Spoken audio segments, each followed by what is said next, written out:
তারপর ইনস্ট্যান্ট ঈদের, তখন ছিল রোজার ঈদ, ঈদের 7 দিন আগে গানটা, একদিনে গানটা কমপ্লিট, 3 দিন পর তো শুটে গেল। এরপর তো বাকিটা হচ্ছে বাংলাদেশের মানুষ গ্রহণ করছে গানটা।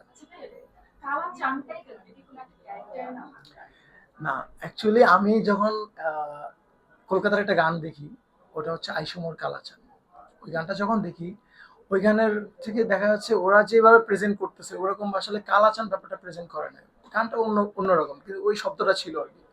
তখন আমার লিরিক্স, আমি গীতিকারকে বললাম যে লিরিক্সে আমাদেরকে এমন টুইস্ট করতে হবে যেটা হচ্ছে, যেমন আমরা অনেক দিন শুধু তুই তুমি ইউজ করতেছে লিরিক্সে, তারপর যে আপনি সংবর্ধন, এটা আপনি যে আদর কইরা ডাক মোজান কাছে একটু আইয়া যান, কি যা জুতে মারছেন আমার গান।